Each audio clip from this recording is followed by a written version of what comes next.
Voilà, alors notre dernier échange concerne la communion, justement, comment communier à la messe. Alors, c'est bien sûr un grand sujet. Grand sujet. Donc il faut que je retrouve mes notes, parce que surtout à cette heure-là, c'est toujours un peu délicat. Donc, on a parlé de cette question de la messe perpétuelle. Euh, J'espère là aussi que vous avez bien perçu qu'il s'agit d'une œuvre en attente, que personnellement, avec d'autres, bien sûr, à la fois dans le passé et aujourd'hui, nous avons été, on peut dire, éclairés par cette dimension, cette façon nouvelle de célébrer la messe, mais qui ne touche pas l'essence de la messe, bien sûr. Hein. Il ne s'agit pas d'un changement essentiel, ce serait quand même étonnant, puisque donc la messe, nous l'avons. Hein. Je vous lisais hier un texte de Claire Ferchaud qui disait justement que la messe, nous l'avons. Hein. Nous l'avons.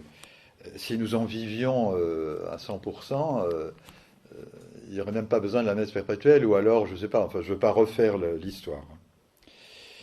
Voilà, mais ça, je pense. Alors, je tenais aussi beaucoup à remercier certains d'entre vous, enfin, dont je sais puisqu'ils sont venus me voir, en me disant certaines personnes sont venues un petit peu avec une certaine appréhension, on va dire, en disant tiens, qu'est-ce que c'est que cette chose?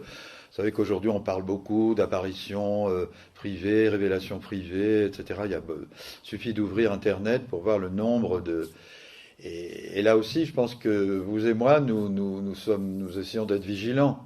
Hein, on ne peut pas suivre comme dit la chanson de je ne sais plus qui, là, suivre le dernier Jésus-Christ qui passe, tu vois. Non, faut être vigilant. Alors, je remercie beaucoup certains d'entre vous qui m'ont dit, finalement, c'est vraiment parce que ça s'est passé à Notre-Dame-du-Lot que je suis venu à vos entretiens. C'est vraiment parce que c'était sous la houlette du Père Ludovic et de l'équipe ici, parce que sinon, je ne serais pas venu. Voilà, sinon, je ne serais pas venu. Entre guillemets, j'aurais eu peur de me faire emberlificoter, quoi. J'espère que vous avez quand même vu que je ne suis pas un emberlificoteur. C'est pas, je pense pas que ce soit mon truc. Allez, on va dire les choses comme ça. Moi-même, je pense que j'ai mis du temps, hein, beaucoup de temps à rentrer dans cette histoire. Et le petit livre que j'ai écrit, justement, pratiquement la moitié du livre, c'est à peu près bien compté, la moitié du livre, le but de ce livre que j'ai écrit, justement, c'est de montrer jusqu'à la page, jusqu'à la page 113, oui, c'est à peu près la moitié du livre, comment cette histoire de messe perpétuelle est parfaitement harmonieuse, hein, si on y regarde à deux fois, avec toute l'histoire de l'Eucharistie. Hein, depuis ses débuts, à la Sainte Seine, il n'y a rien de nouveau, mais en même temps, il y a un approfondissement, hein, progressif, une montée en puissance. Hein, j'espère que si vous avez le livre, ou si vous allez, il en reste quelques-uns, voilà. C'est ce que j'ai voulu montrer. Alors, le travail qui m'est échu, sur lequel j'ai beaucoup sué. À un moment, je me suis même demandé si j'arriverais au bout. Et puis ma responsabilité était très grande dans ce livre, parce que je me dis, ou alors ça va plomber encore l'histoire de Claire Ferchaud. Elle n'a pas besoin de ça, parce que Dieu sait qu'on a dit des choses assez rudes sur elle. Ou alors ça va plomber, et c'est pour ça que j'ai dit, oh là là, tu vois. Donc, mon travail, ça a été ça. Je suis prêtre catholique. Bon, j'espère que vous en êtes rendu compte, comme bien d'autres. Je suis très attaché à mon Église, à la foi, au magistère, à l'enseignement de l'Église. Et voilà. Et c'est ce que j'ai voulu essayer de montrer. Ce livre, il a pour but cela. Et j'ai mis des décennies, vous voyez, avant d'arriver à voir à peu près clair, c'est le moment de le dire, hein, pardonnez-moi du jeu de mots, à peu près clair à ce niveau-là. Et voilà. Bon, ok, vous avez. Alors, communier, bah, c'est un. Alors, je lis les têtes de chapitre. Donc, effectivement, ce chapitre, c'est pas c'est tout ce qui est de plus général. Hein. On n'a pas besoin de Claire Ferchaud ni de la messe perpétuelle pour savoir que communier, c'est communier au mystère de l'incarnation rédemptrice, hein, d'un certain Jésus de Nazareth, mort et né de Marie, à Bethléem, et qui a souffert sous Ponce Pilate, qui est ressuscité, n'est-ce pas, c'est le credo. C'est communier à la miséricorde, bien sûr, puisqu'on communie d'abord à la passion de Jésus, avant de communier à sa résurrection et donc à sa miséricorde. Donc on communie au Golgotha. Hein. Qu'est-ce que c'est que d'aller à la messe, nous dit Jean-Paul II, et tous les pères de l'Église, on peut dire, et le pape François, un très très beau texte à ce propos, hein, en disant, attention, la messe, c'est pas un spectacle, hein, c'est pas un spectacle. Quand je vais à la messe, le spectacle s'arrête. Je ne prends pas de photos, je ne suis pas là pour regarder le chapeau de Madame Macmiche, ça tombe bien parce que les femmes mettent plus de chapeau maintenant, donc on est tranquille, etc. Vous voyez, non, je suis à la messe, le spectacle s'arrête. Je suis complètement, voilà, je suis au Golgotha. Je suis au Golgotha comme si j'étais au Golgotha avec Marie. Et tout se passe, à part la sanguinolence, mais enfin j'espère que c'est pas ce genre de choses qui m'attire, l'amour de Jésus, la présence de Jésus, son amour encore bafoué. C'est ça qu'on parle, on a parlé ce matin, j'ai essayé dans mon homélie de parler justement de cet agneau comme égorgé, nous dit encore l'Apocalypse, hein, qui nous dit à quel point le Seigneur a emmené dans son ciel les stigmates de sa passion, hein, c'est pas par hasard. Il n'en souffre plus comme il en a souffert sur la croix, mais d'une certaine façon, il les a gardés. Comme un ancien combattant, vous voyez, qui revient et qui garde les blessures, il n'est pas tellement honoré par les médailles qu'on va lui donner, qu'on va accrocher à sa vareuse, mais il pourra montrer les blessures, hein, éventuellement s'il a été blessé au front par amour de la patrie. Hein, c'est ce qu'il y a peut-être de plus beau. Vous voyez, donc il y a tout ça en Jésus, il y a encore quelque chose de très mystérieusement, la fameuse souffrance mystique qu'il y a chaque fois que je vais à la messe. Bon. Donc, vous voyez comment se déroule cette communion, et par-dessus tout à l'amour, bien sûr. Encore une fois, souvenez-vous, les pères de l'Église se sont succédés pour nous dire c'est pas le meurtre du Golgotha qui me sauve, c'est même pas la souffrance qui me sauve, c'est l'amour. L'amour que Jésus a, mais la preuve qu'il m'aime, nous dit saint Paul, c'est qu'il a souffert pour moi. Attention, ne séparons pas ce que Dieu a uni. Hein, il y a eu à un moment donné, et peut-être encore, hein, on parle de la résurrection, oui d'accord, mais la passion de Jésus, ne faisons pas l'économie de la passion de Jésus. Ne séparons pas ce que Dieu a uni et continue d'unir. Chaque fois que je célèbre la messe, il y a toujours le pain et le vin. Un jour, j'ai eu ce flash, c'était à Noël, et tiens, finalement, l'Église, elle aurait pu imaginer une Eucharistie de la Nativité. Ah, ce petit pitchoun, là, dans la crèche, on ne va pas commencer à parler de la Passion. Tu vois? J'ai dit, mais oui, mais bien sûr, mais c'est bien sûr. Le petit enfant que Marie porte dans ses bras, et elle en est consciente. Elle connaît Isaïe 53, ce petit bout de chou qui sera conduit à la boucherie. C'est pas son agneau bien-aimé. Tu vois? On pourrait pas faire une messe sans passer par la passion. Je communie à l'amour crucifié, à l'agneau égorgé. J'achève le sacrifice du Christ dans ma personne. Chapitre aux Colossiens. J'achève en ma chair ce qui manque à la passion du Christ, dit saint Paul. Très curieux ça. Jésus m'invite à participer, à pas être des consommateurs de messe, mais à participer, à être pour ma part uni au Christ souffrant. Et tous les grands mystiques nous en ont donné l'exemple. Padre Pio, François d'Assise, mon saint patron que je vénère, n'est-ce pas, qui a été stigmatisé, etc. Claire Ferchaud, Thérèse de l'Enfant Jésus, etc. Et nous tous, si tu veux être mon disciple, prépare-toi à porter ta croix avec moi, pas tout seul. Je l'ai dit aux enfants ce matin, pas tout seul. Il faut déjà le dire aux enfants. Les enfants ont déjà des épreuves, mais non, elle ne porte pas tout seul, cette croix. Elle pourrait te tuer. Un petit enfant dont les parents viennent de se séparer, etc., ça peut être terrible. Vous voyez, ben non, c'est difficile, mais tu y arriveras avec Jésus, il n'y a pas de souci, tu y arriveras. C'est une épreuve, mais Jésus est avec toi. Quand je communie à la messe, comme dit si magnifiquement Claire Ferchaud, je m'unis au Christ, n'est-ce pas, et je me saisis de tout ce que le Seigneur Jésus a vécu sur la croix et qu'il m'offre à partager, c'est-à-dire j'implore pour les péchés, les miens et ceux du monde entier, j'adore avec l'adoration même du Christ, je ne suis pas tout seul à adorer, sinon ça aurait des limites, ce serait limité, donc mon adoration est parfaite, tu vois, sublime. Je communie à l'adoration du Christ total, c'est-à-dire avec toute l'Église. L'Eucharistie est toujours un mystère ecclésial. Même lorsqu'un prêtre célèbre seul parce que lundi il est tout seul, etc. Il a avec lui l'Église du ciel, il a le purgatoire, il prie pour tous ses paroissiens et même comme le cœur de Dieu est immense, il prie pour le monde entier, pour la Chine, pour le Liban, et on verra quand on arrivera au ciel, n'est-ce pas, quand j'ai participé à une messe, prêtre ou sacerdoce commun, des laïcs, ce que le bon Dieu aura fait avec ma messe.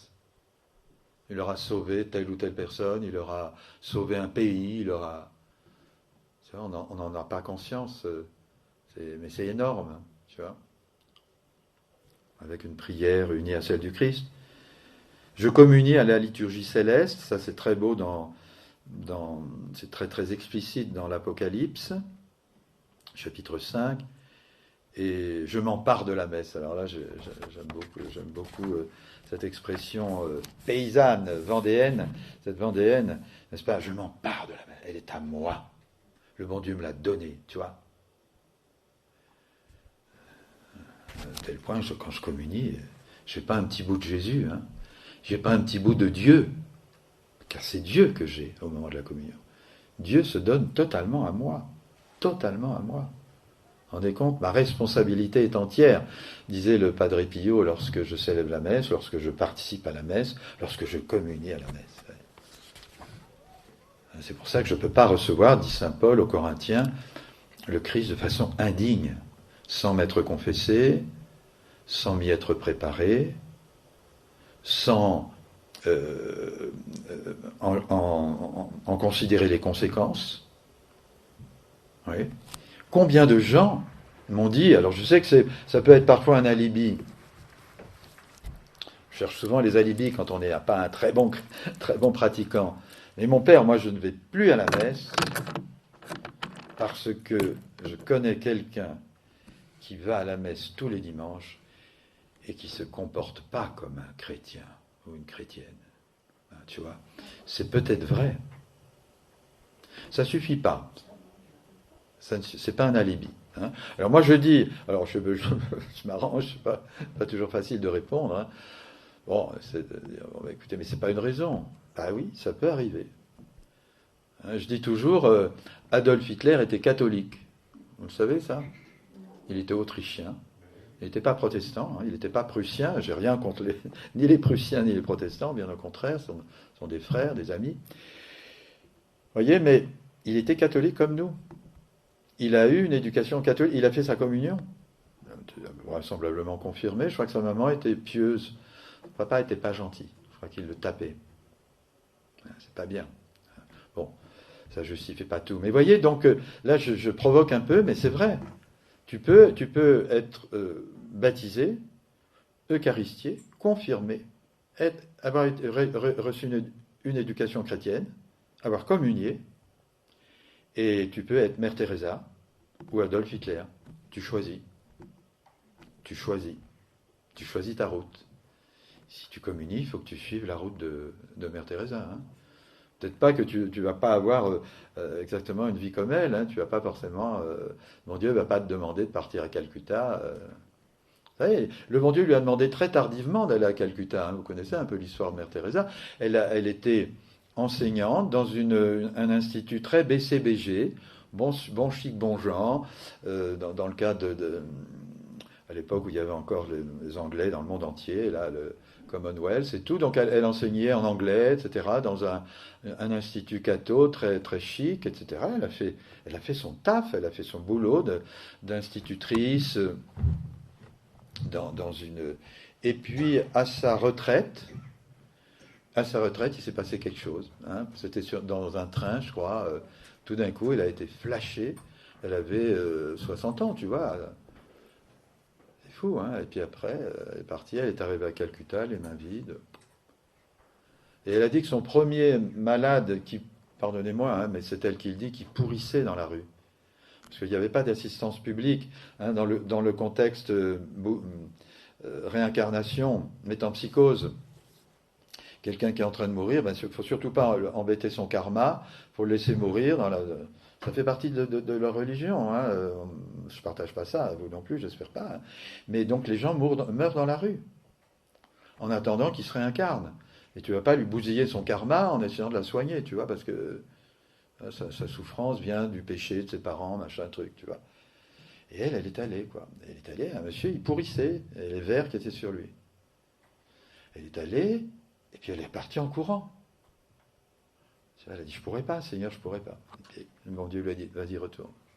Bon, bref, vous voyez, alors, c'est ça, communier, hein. Donc, si je suis Mère Teresa et que le bon Dieu m'envoie à Calcutta, il faut que j'y aille. Si le bon Dieu me dit, tu restes chez toi, hein, tu restes chez toi, tu t'occupes de ta vie, ton boulot, ton devoir d'État. Notre-Dame, à Fatima, disait, si tous les chrétiens faisaient leur devoir d'État, le monde serait transformé. Le devoir d'État, comme, voilà, père, mère de famille, ouvrier, contremaître, médecin, infirmier, soignant, devoir d'État. Pendant le Covid, on a bien vu le devoir d'État des infirmiers, des aides-soignants. Tout d'un coup, on s'est rendu compte que leur devoir d'État les poussait à l'héroïsme, à aller tous les matins risquer leur vie pour nous sauver. Tu vois, c'est très beau. Mais je crois que c'est ça, hein, le devoir d'État. Qu'est-ce que je dois faire ce matin, Seigneur? Et je fais mon boulot. Alors, je commence. Alors, bien évidemment, je ne veux pas vous prendre votre après-midi. Je vais essayer d'aller 2h30, 3h30, hein, on va dire ça, parce qu'il ne faut pas abuser des bonnes choses. Voilà, je vais commencer comme d'habitude. Je ne vais pas tout vous dire parce que ce serait lassant. Communier à l'incarnation rédemptrice. Je crois que c'est important parce que hier j'ai discuté. Je vous remercie beaucoup de votre réactivité. Vous avez été très gentil de venir vers moi dans les interclasses ou à table, etc. Et quelqu'un me disait, bon alors moi je suis allé, je ne sais plus où, dans quel pays, là-bas, et puis là-bas on célèbre la messe avec du manioc, oui en Afrique, et puis on célèbre la messe avec du vin de palme. J'ai dit, c'est pas valide. Non, ça a un peu choqué la personne, peu importe. Hein. Non, c'est pas valide. Ce n'est pas valide. C'est ce qu'on appelle l'inculturation abusive. Vous voyez? Je répète que nous, les Gaulois, nous ne buvions pas de vin. Ce sont les Latins, ce sont les Romains qui sont venus nous apporter le vin. On buvait de la cervoise, de la bière. De la 1664, on en boit encore ici. Voilà. Donc, on buvait de la bière. Le vin n'est pas dans notre culture gauloise. D'accord? Donc, à partir de quel moment les vignobles ont été créés dans notre pays? C'est les moines. Dom Pérignon, dom machin, dom truc, allez voir. Les moines, les cités monastiques comme Cluny, etc., mais bien avant Cluny, parce que ça c'est déjà tardif, vous voyez, tous les moines célébraient leur messe, à l'époque il n'y avait pas de concélébration, vous aviez des cités monastiques avec 300, 400, 500, 600 moines, 1000 moines à Cluny, plus tard. Hein. Vous imaginez ce qu'on buvait comme vin de messe chaque jour? Des centaines de litres. Donc la vie monastique catholique, avec l'incarnation, c'est-à-dire la référence historique, qui nous a sauvés, qui est venu, né de la Vierge Marie, mort sous Ponce Pilate. Vous voyez, on le dit dans Je crois en Dieu. Il faudra toujours se référer, non pas à une personne universelle, un peu citoyen lambda, ce citoyen lambda que nous prépare le traité de Maastricht, vous voyez, je suis plus français, je suis d'abord citoyen du monde, mais mon œil, quoi. T'es né dans le ventre de ta mère, t'es né, moi je suis né à Poitiers, je suis fier d'être né à Poitiers, je suis fier d'avoir tel, etc., avec les limites de ma famille, etc., mais ça fait partie de notre être fondamental. Nous sommes incarnés. Voyez, et c'est cet attachement à ma famille, à mon village, à mon pays, qui petit à petit s'ouvre sur l'universel. Et ça commence dans l'incarnation concrète. Voyez. C'est ça ce qu'on est en train de bousiller dans l'esprit des jeunes aujourd'hui. Beaucoup de jeunes se disent, moi je m'en fous de mon pays. Moi, ce qui compte, c'est l'Europe, le monde, etc. Attention, hein. Tu vas voir que tu vas te faire feinter. Hein, parce que tu n'es pas né en Europe. Tu n'es pas né en Europe, tu es né où? Tu vois? Attention. Voilà. Notre sainte religion s'incarne dans l'espace, le temps. Il est né à Bethléem, de Judée. Il est juif, né de mère juive. Il y a 2000 ans, à 3 ou 4 ans près, on le sait. Il a grandi dans ce contexte. Et c'est lui qui va, dans son humanité, et a fortiori dans sa divinité, va nous faire aboutir à ce qu'on appelle le catholicisme, c'est-à-dire à une religion effectivement universelle. Mais elle est d'autant plus universelle qu'elle est profondément incarnée dans l'histoire, l'espace et le temps. Et c'est cela, vous voyez, qu'il faudra toujours préserver. Pour être vraiment universel, moi, je vais vous dire, pardonnez-moi de parler de moi, mais vous me pardonnerez, je sais, vous êtes gentil. Mais moi, j'ai un amour profond, vraiment profond pour les gens. Ben, c'est normal, et vous aussi. Hein. J'aime les gens des autres pays, des autres cultures. Je serais prêt à donner ma vie si mon Dieu m'en donnait le courage, hein, pour n'importe quelle personne du bout du monde. J'aime les autres cultures, je déteste...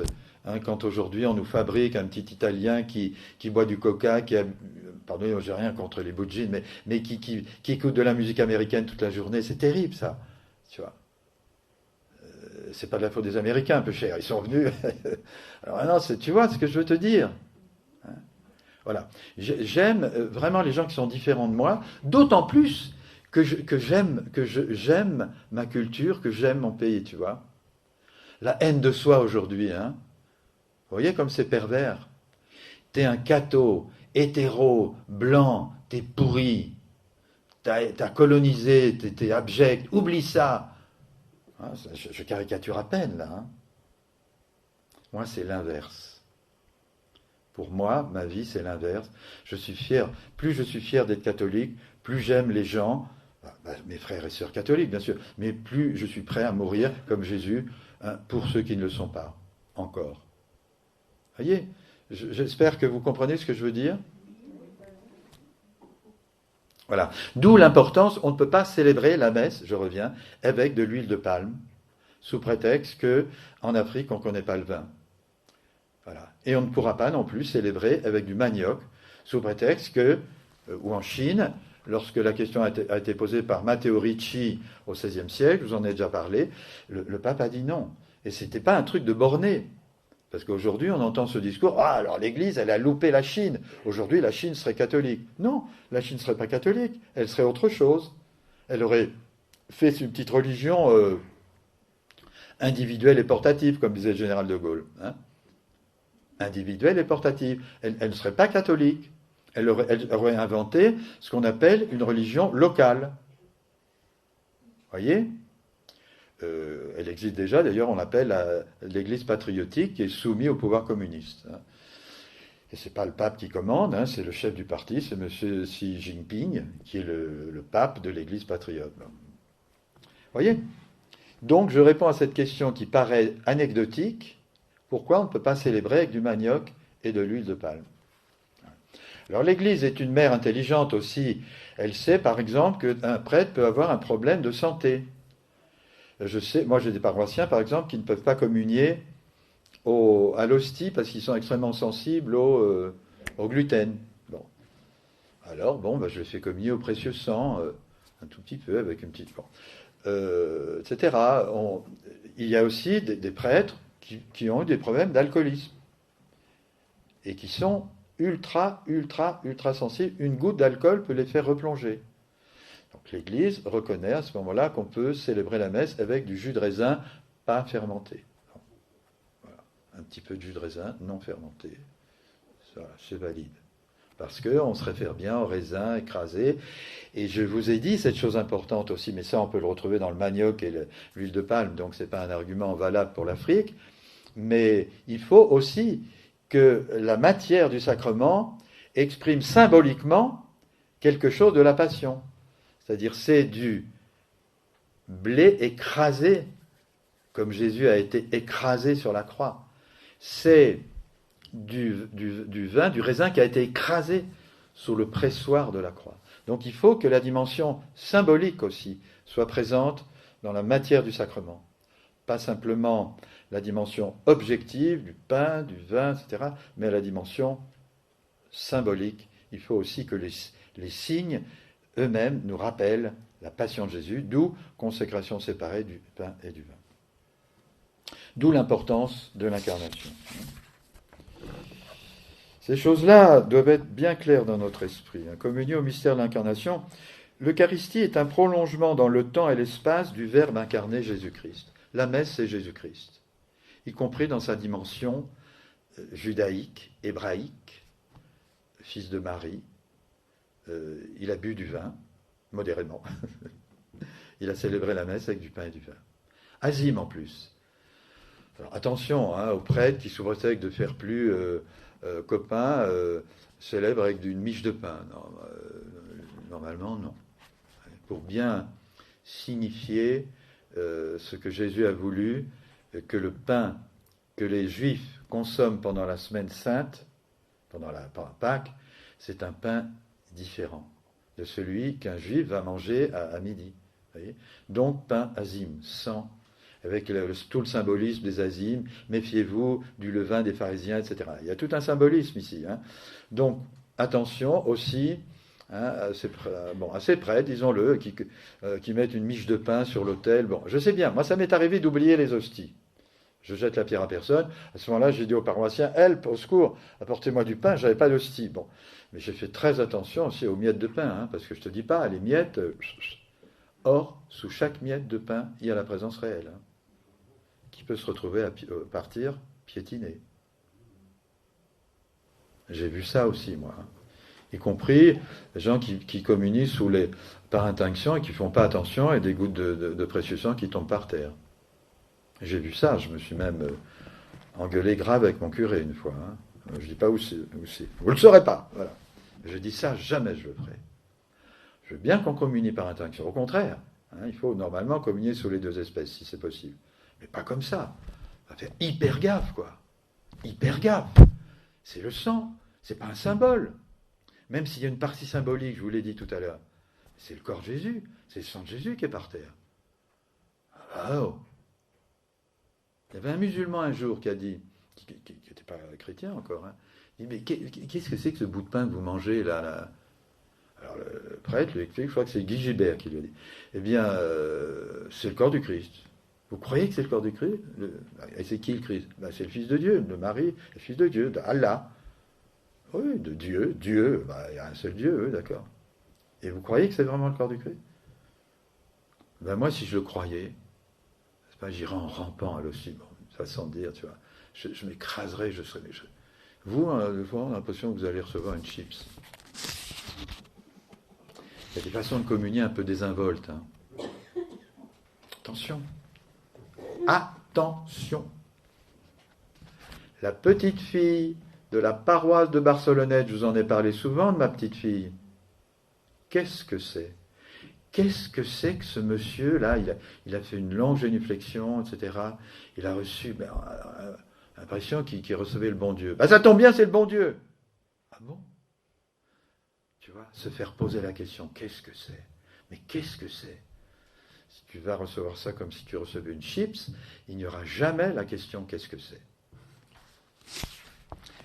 Donc, voyez que quand je communie à Jésus de Nazareth, mort et ressuscité, Dieu fait homme, né de la Vierge Marie. Tout le mystère de Jésus, vrai Dieu et vrai homme, se continue dans l'Eucharistie au cœur de l'Église, comme l'enseigne Jean-Paul II dans Redemptor Hominis, une des toutes premières encycliques qu'il ait écrites.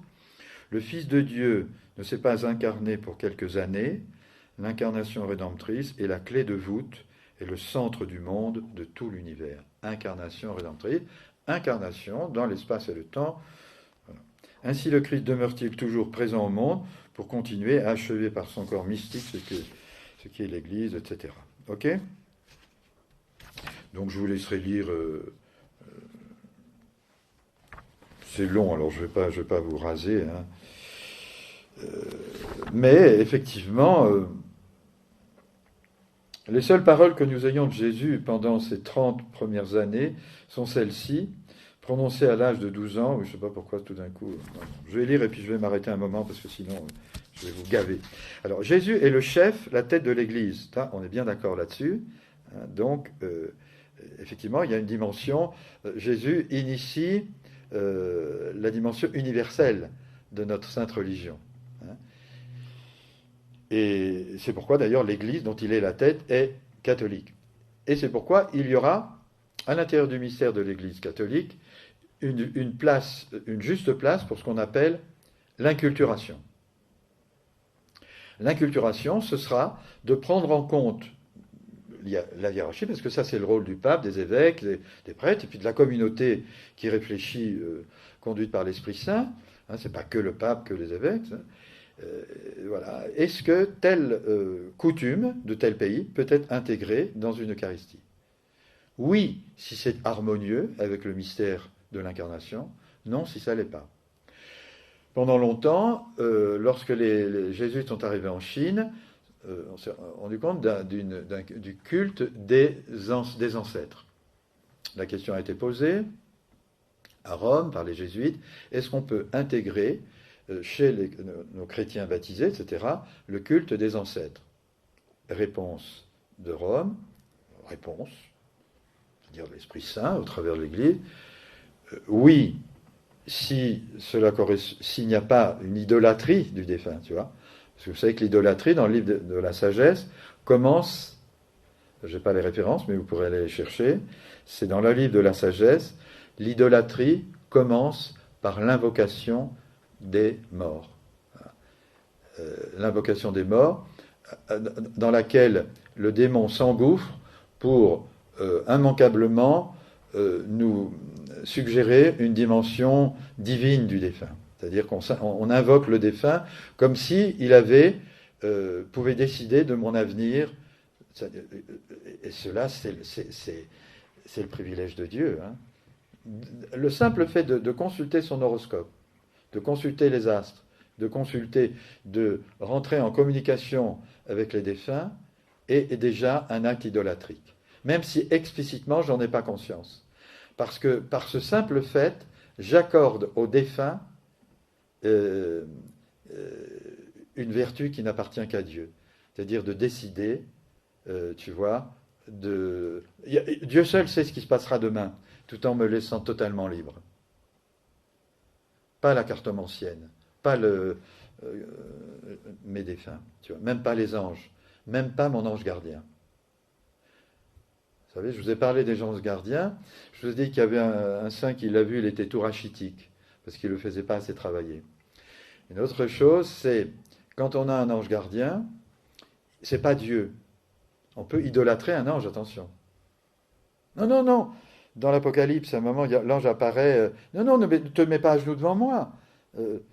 Saint Jean dit, j'ai été tenté de me mettre à genoux devant lui. Mais non, je suis un serviteur comme toi. Tu vois, l'ange est tellement beau. On verrait ici, chers amis, on verrait Saint Michel Archange, mais on tomberait à genoux, on dirait, ah, c'est Jésus, c'est Dieu, tu vois. On se ferait feinter, tu vois. Alors, pourquoi je vous disais ça ? Ah oui, alors, la sagesse. Tu vois. Donc, faisons attention. Voilà. Alors, que répond Rome ? Rome répond, si c'est le cas, c'est impossible. Si c'est quelque chose de l'ordre de la prière pour les défunts, tout à fait. avec le rituel dont les Chinois ont l'habitude. L'encens, ça tombe bien, nous aussi, l'encens. De toute façon, l'encens, c'est pas nous qui l'avons inventé. Je pense que c'est une culture qui nous est venue des rois mages, de l'Irak. Il n'y a pas d'encens chez nous, très peu. Il n'y en a pratiquement pas chez nous. Tu vois? Autant de choses qu'on a acquises. Il y a un enrichissement des coutumes, des cultures qui est magnifique. Tu vois? Mais à condition que ça ne s'oppose pas à la foi chrétienne. Tu vois? Alors, il a fallu attendre Pie XII, longtemps quand même, l'Église met du temps des fois à réagir, hein. Et Pie XII a autorisé, donc 4 siècles après, que l'Église aurait peut-être dû être plus réactive. Parce que peut-être que là, effectivement, on a manqué beaucoup de Chinois. Si elle avait été plus réactive. C'est pour ça que je suis un peu en pétard en ce moment contre les papes. Ça, il ne faut pas le dire, c'est entre nous. Parce que ça fait quand même 60 ans, 70 ans, qu'il ne s'occupe pas de la messe perpétuelle. Il laisse filer, il ne s'en occupe pas. Les évêques, alors que c'est un truc énorme, quoi. Il suffirait qu'ils s'en... Moi, quand j'en ai parlé à certains d'entre vous, ils sont venus me voir et me disent, mais pourquoi on ne nous n'en a jamais parlé? En Vendée même. Tu vois, Père Joël Guibert, encore une fois, qui a fait le... Mais bon, on n'en a jamais parlé. Ou pour me dire, n'y va pas, c'est une secte intégriste. Pourquoi on a laissé faire ça? Pourquoi? Je me pose la question. Parce que le démon est à l'œuvre là-dedans. Il ne veut pas qu'on en parle. Il ne veut pas que ça se sache. Moi, j'en suis persuadé. Voilà. Bon. Ça ne regarde que moi. J'en prends l'entière responsabilité, je n'ai rien à perdre. Je suis un homme libre. Chrétien d'abord, libre. Même si je vous parais un peu foufou par moment, ne vous inquiétez pas. Alors, il a fallu attendre 4 siècles pour que Pie XII dise enfin, bon, vous pouvez y aller. Alors, je pense que là, l'Église est trop lente parfois. L'Église est une structure, est une structure. N'éteignez pas l'esprit. Je pense que c'était pas comme ça au début. L'Église, on voit très bien quand on lit les Actes des Apôtres. Tout de suite, le pape, il sortait du Vatican, etc. Bon, tu vois, il allait voir.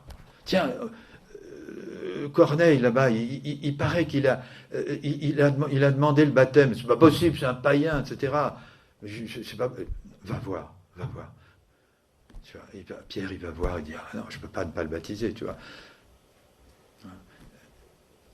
N'éteignez pas l'esprit, allez voir, discernez. Non, ça c'est pas de Dieu. Je suis d'accord, c'est pas de Dieu. On nous annonce des catastrophes, machin, on fait peur aux gens, on leur dit d'arrêter leur boulot, c'est une secte, non, c'est pas de Dieu. On fait peur aux gens, etc., etc. C'est pas de Dieu, bon d'accord, mais tel autre... Mais oui, le doigt de Dieu est là, hein, vous vous souvenez, ça a été la réflexion de l'évêque de l'époque pour Benoît. L'Église est une structure trop lourde parfois, hein, qui met des siècles avant de répondre à une question. Communier à la miséricorde, j'arrive. À la messe, sacrifice de la miséricorde, nous sommes invités à communier à cette pure miséricorde du Seigneur. Dans l'Évangile, c'est l'épisode de la rencontre entre Jésus et la pécheresse publique, Marie-Madeleine, chez Simon le pharisien, qui nous renseigne le mieux sur le sens profond de la miséricorde. Alors là, je mets en garde, pas moi, c'est à la suite d'une retraite que j'avais suivie, il y a parfois dans l'Écriture des traductions qui sont hasardeuses. Et effectivement, dans ce passage de Luc au chapitre 7, verset 36, on nous dit, vous vous souvenez de l'événement, Jésus est chez un pharisien, Simon. À ce moment-là, il y a une femme, pécheresse publique, vraisemblablement, on pense, mais soyons discrets, courtisane, en tout cas une pécheresse publique. Je crois qu'il faut respecter la discrétion. C'est pour ça, par rapport à Maria Valtorta, je suis moyennement fanat, Parce que quand vous lisez Maria Valtorta, vous allez savoir peut-être qu'elle était prostituée, qu'elle avait tel ou tel amant. On s'en fiche de ça. C'est le secret de Dieu. Dans l'Évangile, on nous dit pécheresse publique, parce que tout le monde savait qu'elle était pécheresse. On ne sait pas ce qu'elle a fait. Tu vois ? Il y a une discrétion dans l'Évangile qu'il nous faudrait imiter, dans nos médisances parfois. Ah, une telle, n'en parlez pas. Alors, Marie-Madeleine rentre, pécheresse publique, au corps de Simon le pharisien. Comment elle a le toupet de rentrer dans ma maison? Pécheresse publique, un publicain qui récoltait les impôts au profit des Romains, etc., était exclu de la communauté. Il ne pouvait même pas rentrer dans le temple. Elle rentre dans la maison d'un pharisien. Elle gonflait la fille, parce qu'il y a Jésus. Et elle aime tellement Jésus qu'elle se précipite à ses pieds, elle pleure, et vous savez qu'on dit qu'elle elle couvrait ses pieds de baisers, elle lui essuyait les pieds avec ses cheveux, ceux qui sont allés à la Sainte-Baume. Et donc, à ce moment-là, le pharisien lui dit, oh là là, si ce gars-là, il était vraiment de Dieu, il saurait qui est la fille qui est en train de lui faire des bisous sur les pieds, en plus, c'est un peu scabreux, c'est limite érotique. Bon. Et bon, il n'est pas de Dieu, quoi. Et Jésus connaît ses pensées, vous connaissez la suite. Alors, je suis rentré chez toi depuis, tiens, ça fait 1 heure que je suis là. Tu m'as pas versé, c'est pas de l'eau sur les pieds, c'était la tradition quand on accueillait quelqu'un, quand on voulait le vénérer. Elle m'a embrassé, elle pleure sur mes pieds. Et il lui raconte l'histoire d'un gars qui devait 10 000 euros, puis un autre qui lui devait simplement 1 000 euros. Donc, le gars qui me doit 10 000 euros, je lui remets sa dette. 10 000 euros, c'est pas mal. Hein. Allez, on va dire 100 000 euros. Allez, 1 million d'euros, vous voulez? Allez, toi, tu me dois 1 million d'euros, je te remets ta dette. Comment tu me remets 1 million d'euros? Oui, oui. Rentre chez toi, mais on n'en parle plus. Wow. L'autre, 10 euros. Tu vas me rendre mes 10 euros, sinon je t'éclate la tête. Quel est... non, alors là, dans l'histoire, c'est ça. Bon, je te remets tes 10 euros. Et il s'en va. Bon, 10 euros, je m'en sors bien. Mais bon, c'est pas grand-chose. Quel est celui qui l'aimera le plus? Il pousse, ça s'appelle la maïotique. Le pharisien répond, c'est celui à qui il aura remis le plus. Tu vois? Et la traduction est très mauvaise parce qu'elle dit, c'est parce qu'elle a beaucoup aimé qu'elle a été beaucoup pardonnée. C'est exactement l'inverse. C'est parce qu'elle a été beaucoup pardonnée qu'elle a beaucoup aimé.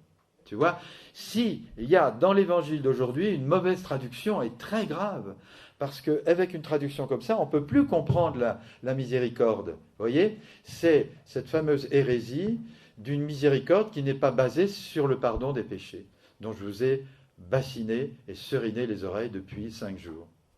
C'est-à-dire, on insiste tellement sur la miséricorde que la miséricorde n'a plus lieu de se poser, puisqu'il n'y a plus rien à pardonner. Tu comprends? C'est énorme comme erreur de traduction. Énorme. Alors, je ne sais pas comment ils ont traduit dans le... Je vous ai dit, c'est parce que c'est pas moi qui vous le dis, enfin, c'est Saint Paul, c'est tout. La preuve que Dieu m'aime, c'est qu'il a souffert alors que j'étais son ennemi. Et Jésus dit aux pharisiens, c'est parce qu'elle a beaucoup été pardonnée qu'elle a beaucoup aimé. Et voilà pourquoi elle pleure. Alors que toi, soi-disant, tu n'as rien, toi, tu n'as même pas besoin d'être pardonné, tu n'as pas besoin de miséricorde non plus. Tu es là, droit dans tes bottes, moi, je crains des gains. Tu vois, je suis un bon catho, mon père, je n'ai pas besoin de me confesser. Combien j'entends ça, tu vois? Je suis obligé de venir ici au lot pour confesser. Je suis méchant avec mes paroissiens, il y en a quelques-uns qui se confessent, mais pas beaucoup. Mon père, il faut que je fasse attention parce que j'ai des paroissiens dans la salle. J'ai des paroissiens de Barcelone dans la salle, je ne vous dis pas. Que j'aime beaucoup, tendrement. Bon.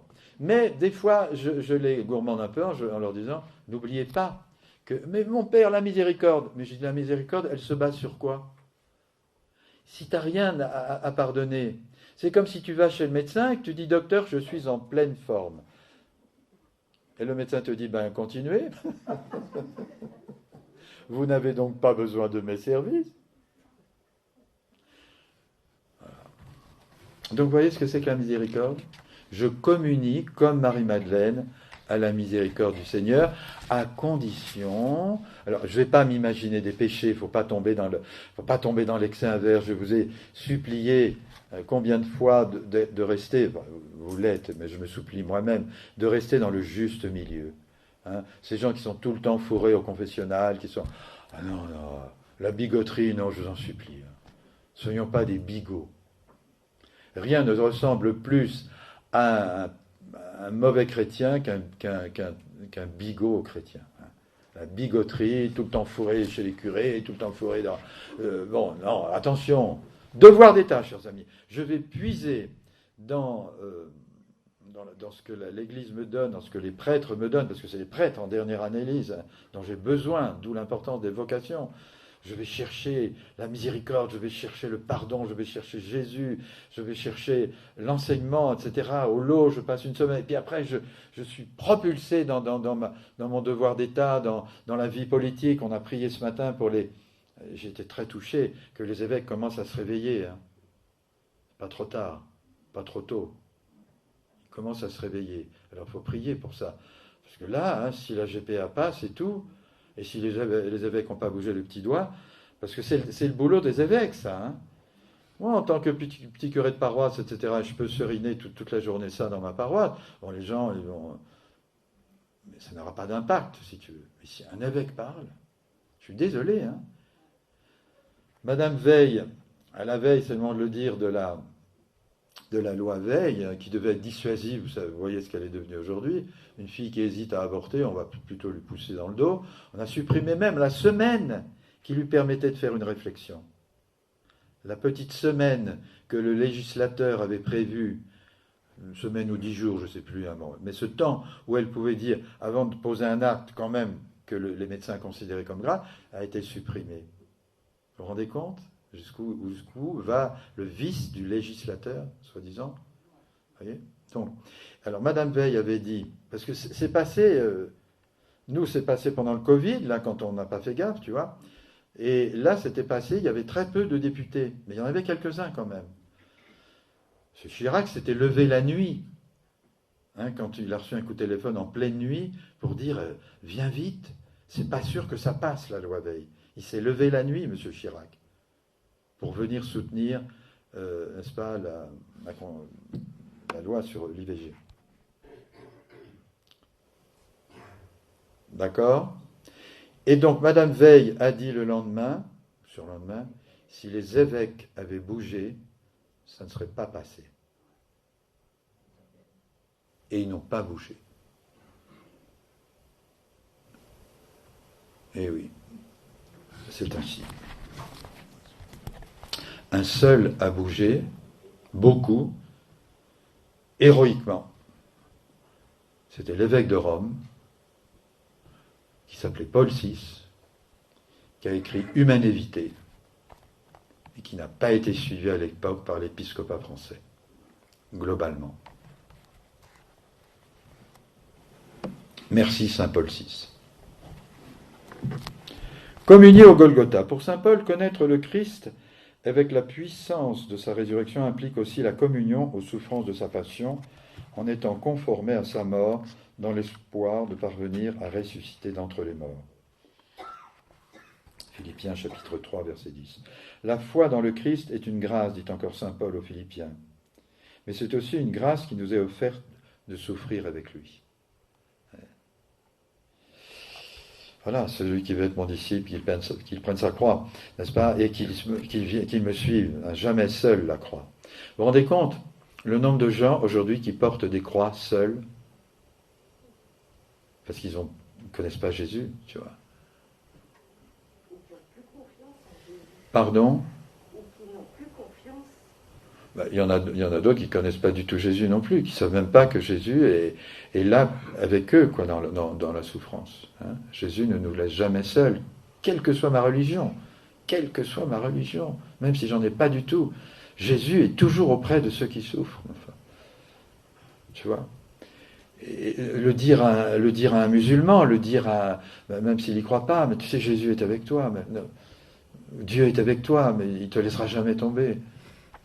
Hein, vous vous souvenez de ce musulman qui a dit moi je suis avec mes amis, ils sont coptes, moi je suis musulman, je suis prêt à dire Allahu Akbar, mais je le dis d'ailleurs, je suis musulman, je crois, mais mes copains ils sont coptes, je ne vais pas les laisser tomber. Hein, il a été décapité. Vous voyez bien que Jésus était avec lui. Vous connaissez cette histoire, je vous l'ai racontée. Les 21 coptes égyptiens qui ont été décapités, il y avait un musulman parmi eux. Oui. Voilà. Alors, ne soyons pas des déséquilibrés de l'Eucharistie. Hein, moi, j'en ai marre, on nous parle tout le temps de la croix, machin, cette religion rabat-joie. Non, c'est la plus grande joie. La plus grande joie que j'ai vécue dans ma vie, c'est quand j'ai commencé à croire que Jésus a offert sa vie pour moi. Cette joie, je veux que personne ne me l'enlève. Rien ni personne, aucune théorie, aucune tendance, aucune mode. Je résiste. Je veux mon Jésus. N'est-ce pas? Quand saint Paul a commencé à prêcher le Christ sur l'aéropage,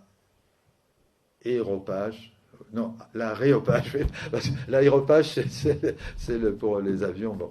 C'est-à-dire la place commune à Athènes, il a dit, bah oui, mais j'ai prêché la résurrection, etc. Et les gens m'ont dit, il a dit, à partir de maintenant, je ne prêcherai plus qu'une chose, Jésus mort et ressuscité. Et Jésus mort par amour pour moi, La plus grande preuve que j'ai de l'amour de Jésus, c'est qu'il est mort pour moi, alors que j'étais son ennemi. Ça, personne ne me l'enlèvera. Vous m'entendez? Ni à vous, ni à moi. Communier à l'amour. Bah oui, communier à l'amour. C'est de l'amour pur. Le pape Jean-Paul II invitait ainsi les fidèles à l'Eucharistie. Allons à la messe, comme si nous allions au Golgotha. Pourquoi? Parce que, n'est-ce pas, puisque le Golgotha et la messe sont un même sacrifice, scellé pour toujours dès l'institution de la Sainte Seine, quelle est donc alors cette réalité qui demeure dans l'une et l'autre manière d'offrir ce même sacrifice au calvaire et sur l'autel? Cette même réalité qui est l'essentiel, c'est... Répétez. Bravo. J'ai pas perdu mon temps. La même réalité. Ce qui fait que la messe et le Golgotha, c'est finalement pareil, essentiellement pareil. C'est le même amour, le même Jésus, le même prêtre, la même victime. Tout est là. La même mystérieuse souffrance sanglante sur le calvaire et très mystérieuse comme égorgée sur l'autel. L'amour. D'accord? On est bien d'accord là-dessus. Lorsque le pape François, à la question posée par le pape François, quelle est la substance de ce pain et de ce vin de la messe? Mais c'est l'amour, dit François, un amour si grand qu'il nous nourrit de lui-même, un amour gratuit, toujours à la disposition de toute personne affamée. Voilà une autre façon plus spirituelle et très belle de présenter la fameuse transsubstantiation dont on a même du mal à prononcer le mot et à l'orthographier même. La substance du pain et du vin, dit le pape François, c'est l'amour. Tu vois? C'est beau. Voilà. Le pape Saint Grégoire le Grand, tandis qu'il célébrait la messe, eut une vision. Au moment de la consécration, donc Saint Grégoire le Grand, 5e siècle, je crois, 6e siècle, un des plus grands papes de l'Antiquité chrétienne, il eut cette vision. Au moment de la consécration, corps et sang de Jésus, le précieux sang versé dans son calice provenait en fait du cœur ouvert de Jésus, d'où il jaillissait, tandis que, ressuscité, Jésus sortait du tombeau. On ne peut rien exprimer de plus plus explicite. À la fois le cœur ouvert de Jésus sur la croix, le sang jaillissait de son cœur tombé dans le calice, un sang mystique, mais qui s'exprimait dans son calice aussi, réellement, et puis Jésus qui ressuscite, tu vois. Fabuleux. Alors moi, dans une église de Saint-Pons, tu la connais, cette église de Saint-Pons, dont les fresques ont été restaurées et découvertes miraculeusement il y a quelques années, on a des fresques du XIIe siècle, splendeur, parmi lesquelles on a cet épisode. C'est pour ça que je l'ai inscrit là. On voit Saint Grégoire qui célèbre la messe, on voit sur le fond Jésus qui sort du tombeau, son cœur ouvert et le sang qui coule dans son... Là, t'as tout, mon gars, c'était tranquille. Communier à l'amour crucifié, bah oui, bien sûr, bien sûr, bien sûr. Bon, je pense que... Alors j'arrive quand même à quelque chose, parce que j'arrive, tu vois, hein, 3h30. Allez, vous me donnez un quart d'heure 15 minutes. Ouais, pas plus quand même. Faut profiter un peu de ce beau temps. Ouais. Pas bien de... Achever, je pense que c'est quelque chose d'important, parce que achever le sacrifice de Christ. Comme si Jésus nous avait laissé une œuvre inachevée. Pas tout à fait quand même l'esprit de la maison. Pour saint Jean Eudes, auteur mystique du XVIIe siècle, ce fameux siècle de l'amour dont je vous ai parlé, où il y a Saint Louis de Marie Grignon de Montfort, etc. Hein, j'en avais parlé au début. Voilà. Pour saint Jean Eudes, donc, la messe est une extension et un accomplissement en nous des mystères du Christ. D'accord ? Ces mystères qui ne sont pas encore dans leur entière perfection, dit-il, et accomplissement. Bien qu'ils soient parfaits et accomplis du côté de la personne de Jésus, ils ne sont pas encore accomplis et parfaits en nous qui sommes ses membres, ni en son Église qui est son corps mystique, dont il est la tête. Donc la tête a tout fait, hein, comme dans un accouchement, la tête est passée, donc le reste passera, hein, mais le reste n'est pas encore passé. Car le Fils de Dieu a dessein, comme projet, donc de mettre une participation et de faire comme une extension et continuation de ces mystères en nous et en toute son Église. Dont acte. Ce sera donc en s'offrant eux-mêmes en même temps qu'ils offrent l'agneau sans tache que les fidèles réaliseront comme un achèvement de la rédemption du Christ au profit de chaque génération. Voyez, ici, on a une très belle porte d'entrée majestueuse de notre fameuse participation à la messe. Il y avait une personne d'un certain âge qui venait, jadis, à 2 messes. Hein, vous vous souvenez, les plus anciens parmi nous, enfin, il y avait la messe du matin sans communion. Hein, c'était pas très catholique cette affaire. Enfin, bref. Et puis la grand-messe, bon. Et la mamie venait aux 2 messes. Elle venait le matin, elle venait après. Alors le prêtre lui dit, mais puis elle était fatiguée, elle avait du mal à marcher, et le prêtre lui dit, pourquoi vous venez aux 2 messes, madame, bon. Elle dit, il y a une messe qui est pour moi, et l'autre messe qui est pour les autres. L'autre, elle est pour les autres. C'est beau ça. Hein, elle venait, elle tenait place pour tous ceux qui...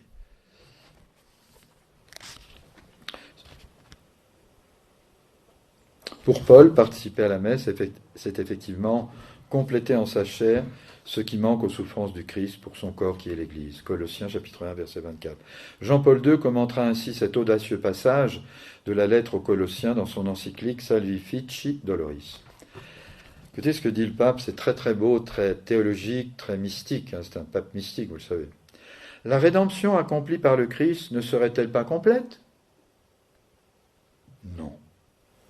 Mais cela signifie que la rédemption opérée par la force de l'amour réparateur reste constamment ouverte à tout amour qui s'exprime dans la souffrance humaine. Tout amour qui s'exprime dans la souffrance humaine. Il n'a pas dit la souffrance chrétienne, la souffrance humaine.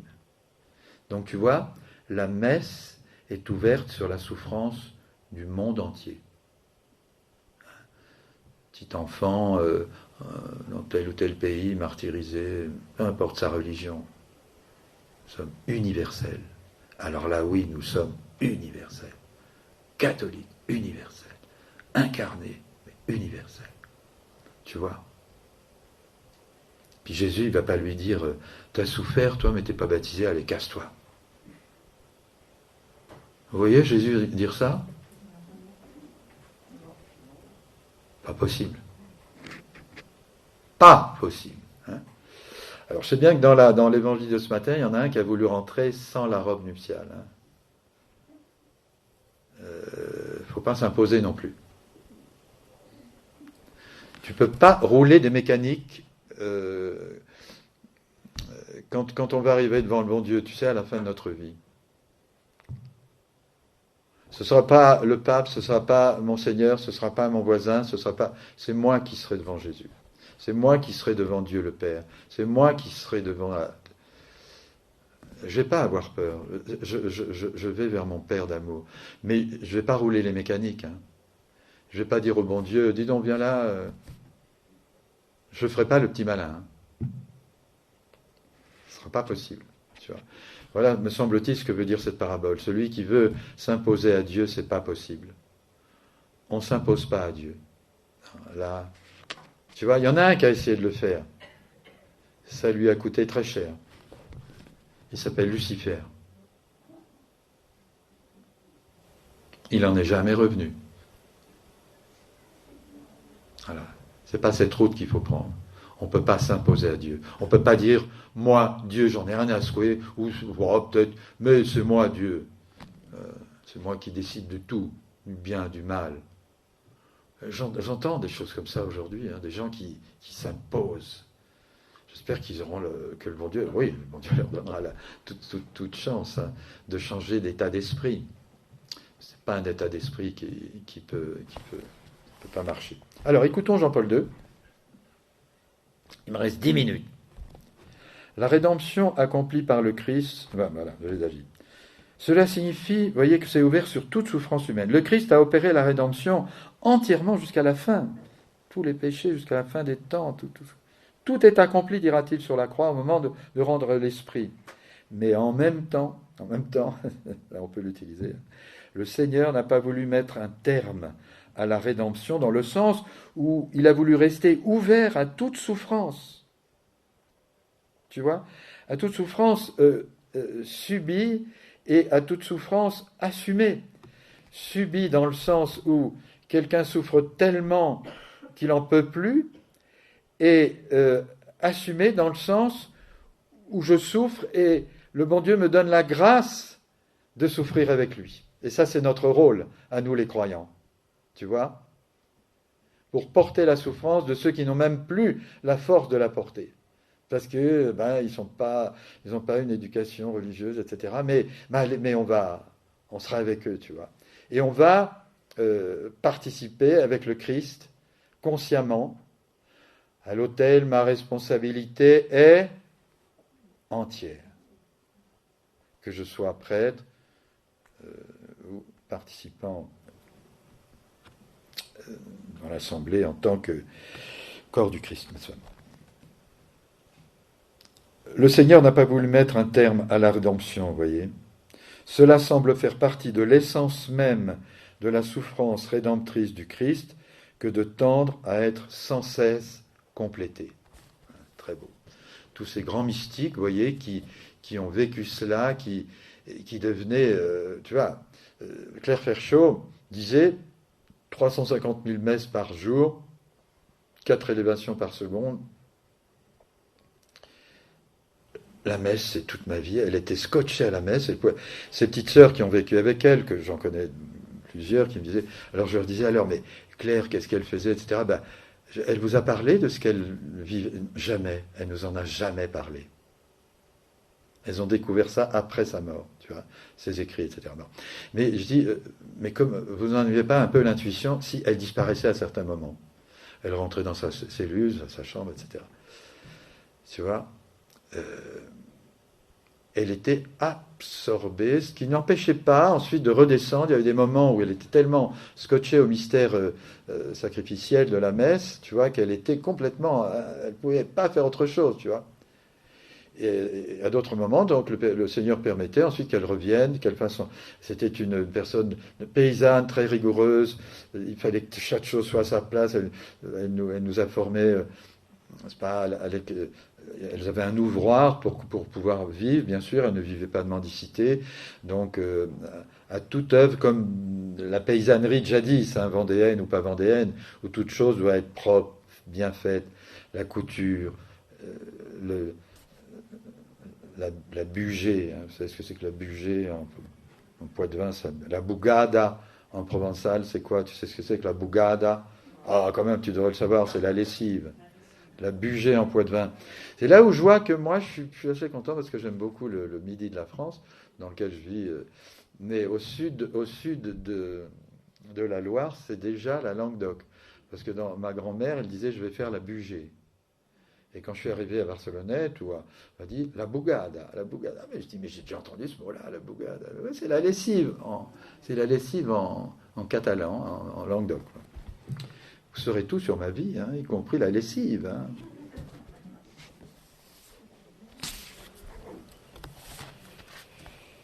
Voilà. Ce que confirme l'existence dans le canon romain de prières de supplication. Incompréhensible autrement, puisque le sacrifice de Christ en tant que tel est déjà accepté depuis longtemps par le Père.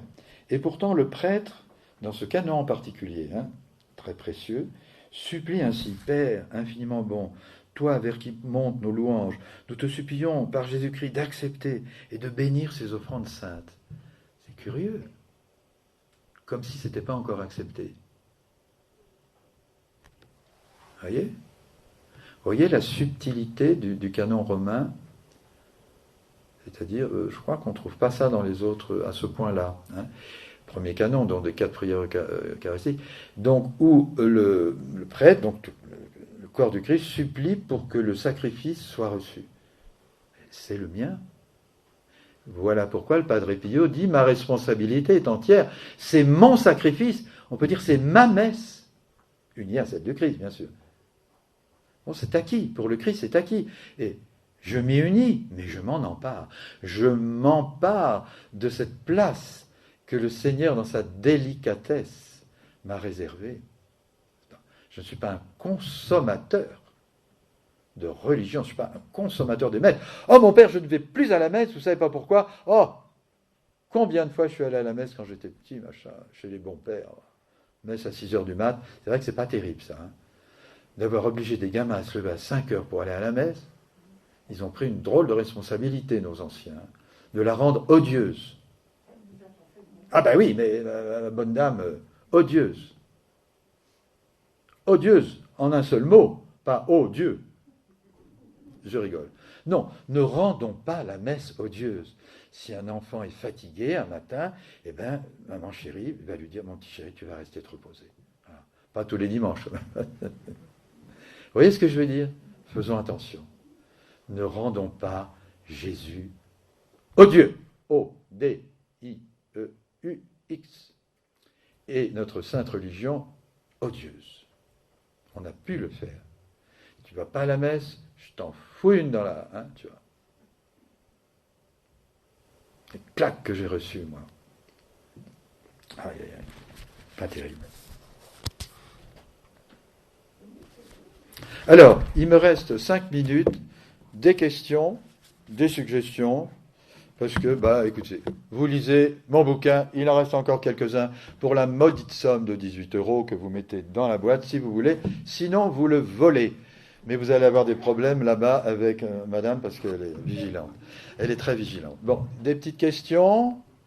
Je dois corriger, Jean-Luc m'a fait remarquer hier, mon ami alsacien, que, effectivement, l'adoration perpétuelle du Saint-Sacrement en dehors de la messe était le fruit d'une, dites-moi, au Mont-Saint-Odile, d'une décision épiscopale. Voilà, ce que je ne savais pas. Donc je pensais que c'était une initiative purement de la communauté locale, alors que c'est une décision épiscopale. Donc, dont acte et bravo pour les évêques d'Alsace-Moselle, que j'aime beaucoup. Questions, suggestions, n'hésitons pas. Allons-y. Bien fort. J'ai une question sur comment on peut, avec tout ce que vous avez dit, comment recevoir l'Eucharistie quand autour de nous, il y a des gens Qui quoi? qui la piétinent, qui la... Oh, c'est quand même pas tous les jours que des gens piétinent l'Eucharistie. Il faut peut-être pas tomber dans l'excès inverse. Non, nous n'avons pas de leçon à donner. Nous suivons notre instinct catholique. L'instinct catholique, c'est-à-dire notre foi. Le Père Ludovic en a bien parlé, en la présence réelle. Si je crois, comme ce musulman qui disait, si je croyais comme toi que c'est Dieu qui est dans l'hostie, j'irais en rampant, quoi, parce que c'est une façon d'exprimer. Parce que les musulmans, vous savez, se mettent complètement à terre au moment de leur prière. Hein, donc ils posent la tête par terre, etc. Alors, bon, eh ben, écoute, voilà. Alors, n'en rajoutons pas. Tu comprends, comme si nous voulions donner une leçon aux autres. Moi, je dis chacun communier comme il veut. Moi, quand je prépare les enfants à la première communion, voilà, je demande aux parents. Bon, on ne parle pas du Covid là. Bon, il n'y avait pas le Covid avant. Je demande aux parents, est-ce que vous voulez que votre enfant communie sur les lèvres ou dans la main? Il y a des parents qui préfèrent qu'il communie. Alors, je laisse liberté chérie, puisque la liberté chérie est laissée. Ensuite, l'enfant qui communie, quelle que soit la façon dont il va communier, je les invite, bon, ils vont communier dans le cœur de façon un peu solennelle, je les invite à faire une génuflexion avant. Voilà. Au moins une génuflexion. Après, ils feront ce qu'ils voudront. Voilà. Allez, je ferme là. Autre question. Autre question, n'hésitez pas, ou suggestions. Pas toujours les mêmes. Oui, je vous en prie.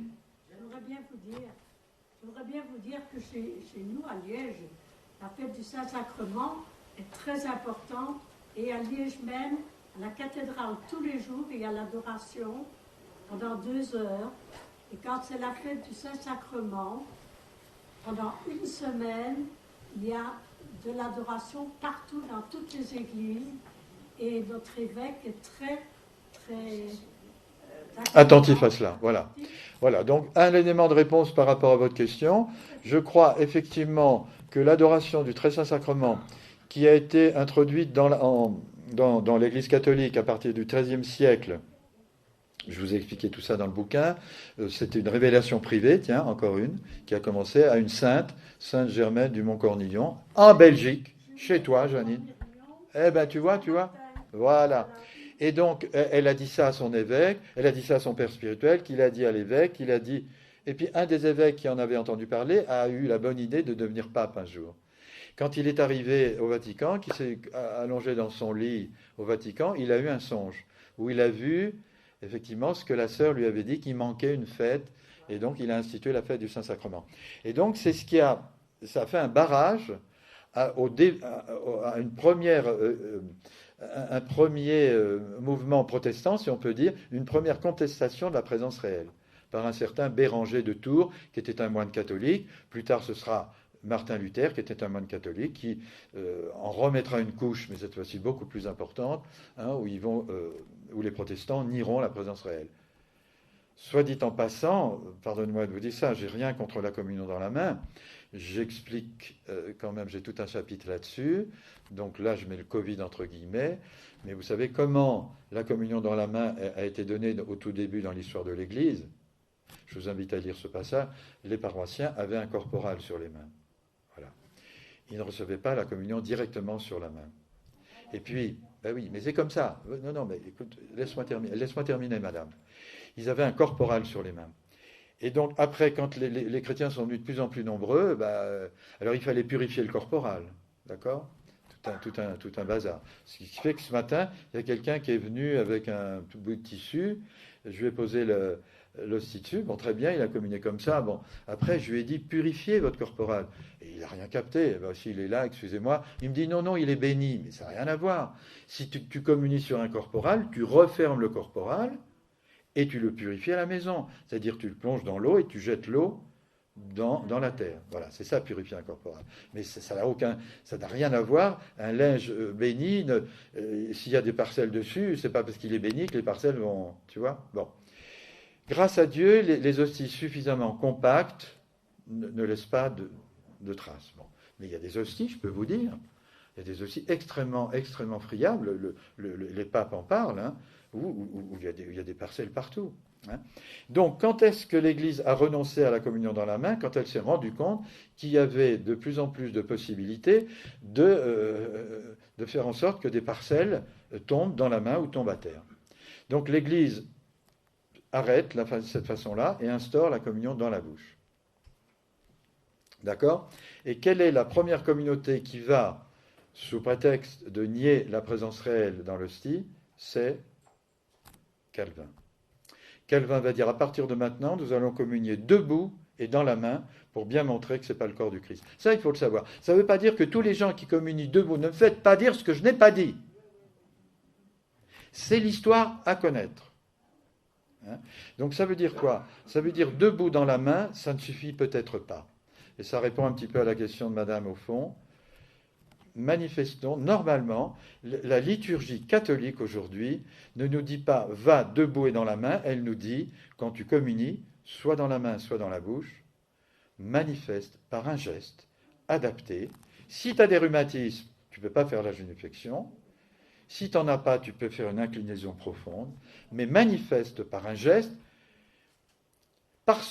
pour toi-même déjà, parce qu'on communie avec son corps. On prie avec son corps. Moi, si je fais ce geste-là, je suis impliqué dans mon âme. Je ne suis pas un corps d'un côté et une âme de l'autre. On prie avec son corps. Quand un musulman fait comme ça et qui fait comme ça, est-ce que c'est anodin? Et oui, le père de Foucault disait qu'il était très impressionné par le sens de la présence de Dieu des Berbères dans le désert, des musulmans. Parce qu'ils avaient le sens de la présence de Dieu, de l'honneur dû à Dieu. Quand tout d'un coup ils s'arrêtaient en plein milieu du désert et qu'ils faisaient leur prière, tu pouvais attendre derrière.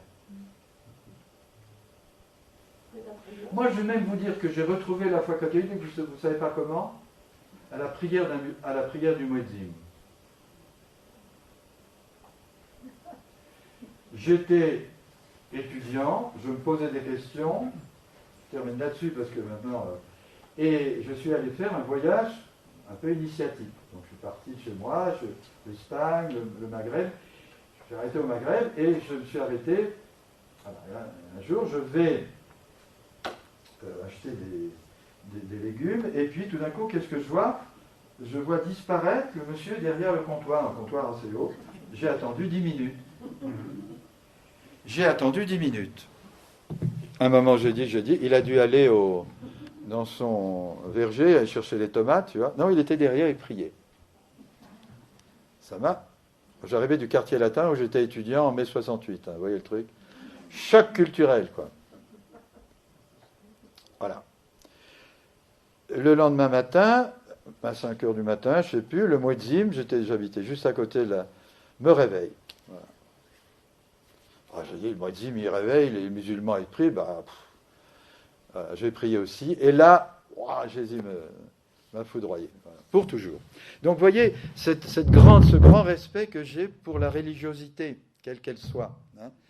Et si ce monsieur avait pas prié pendant 10 minutes, là, et que moi, j'attends tranquillement mon kilo de tomates, tu vois, j'aurais peut-être pas été préparé comme ça à la grâce foudroyante que Jésus voulait me donner dans ce contexte de religiosité, concrètement musulmane, que je ne trouvais plus du tout dans le quartier latin en mai 68. Hein. Alors là, puis j'étais pas dans le bon créneau, quoi. Dernière question, parce qu'on a passé l'heure. Et... moi, j'ai une question. Vas-y. Comme en Afrique, fin d'année, fête du Noël, comme ça, la nuit, dans l'église, ils éteignent les lumières tout le monde danse, ils disent qu'il faut choisir les femmes cultivées qui dansent avec eux, ils éteignent les lumières. Mais ici, je n'ai pas vu ça. Je voulais savoir pourquoi Afrique. Voilà. Alors donc, effectivement, on va reparler un tout petit peu de l'inculturation.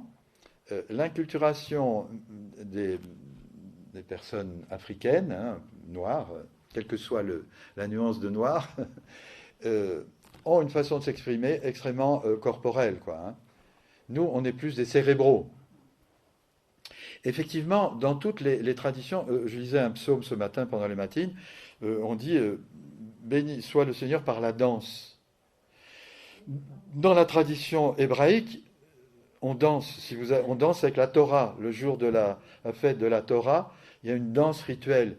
Vous connaissez tous le film Rabbi Jacob. Voilà. Ben oui, c'est une danse culturelle. C'est une danse à l'origine, après c'est devenu un peu folklorique, tu vois. Il y a une dérive folklorique après. Moi j'ai des religieuses, tu peux le dire, cher ami Ubayenne, là, qui sont malgaches, et les malgaches aiment beaucoup danser pour le Seigneur. Mais il n'y a aucune ambiguïté, hein. C'est pas du tango, c'est pas du blues, c'est pas du slow, c'est magnifique. Elle danse à l'offertoire avec des fleurs et tout, tu vois. Pratiquement dans toutes les traditions, on danse pour Dieu. Il y avait une fille qui est devenue religieuse chez nous qui s'appelait Mireille Nègre, mais elle était blanche, mais peu importe. Elle a été première danseuse à l'Opéra de Paris dans les années, il y a 40 ans de ça. Ensuite, elle est rentrée au Carmel, Mireille Nègre.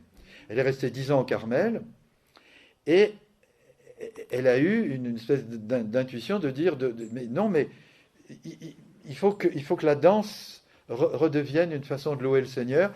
Elle est allée danser devant Jean-Paul II, qui a confirmé son charisme, et elle a créé, en Belgique en particulier, elle a créé des conservatoires de danse religieuse. Et moi, j'ai assisté à cela. Alors, elles ne sont pas en tutu, machin, non, elles sont en aube, danser sur les psaumes, mais écoute, c'est quelque chose d'extraordinaire. Alors, effectivement, il y a dans la culture africaine quelque chose d'extrêmement beau qui est la manifestation. On aime faire la fête pour Dieu, hein. Eh bien, il faut s'en inspirer. Mais le cardinal Sarah nous dit attention que ça ne tombe pas trop dans l'excès. Il faut garder, c'est ce que je disais du gospel. Le gospel est très beau. Bon, c'est pas tout à fait catholique, mais ça peut l'être. C'est vrai que c'est une émanation plus du protestantisme noir américain. Mais j'ai déjà assisté à un concert de gospel où je sentais qu'il y avait une religiosité. J'avais envie de me lever et de dire gloire à Dieu, quoi.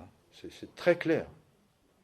Un autre où j'ai attendu que ça se termine parce que c'était un show assez banal, quoi. Pardon ? Les sœurs indiennes qui ont dansé comme ça. Les sœurs indiennes. L'offertoire, c'était super. Tout à fait. Alors, dans toutes les cultures, pratiquement au monde, que ce soit chez les Indiens, que ce soit... Voilà, vous avez des danses pour Dieu, des danses religieuses qui peuvent, à certains moments, parce que l'homme est ainsi fait, par exemple, quand les Hébreux ont attendu trop longtemps Moïse, ils ont dansé, parce que c'était dans leur tradition de danser pour Dieu, mais ça a dégénéré. Parce que petit à petit, ils ont dansé pour le veau d'or, et ils ont fait la fête, et sans doute qu'ils n'ont pas fait que danser. Si tu vois ce que je veux dire, Amen, Alléluia. Alléluia. Alléluia. Alléluia.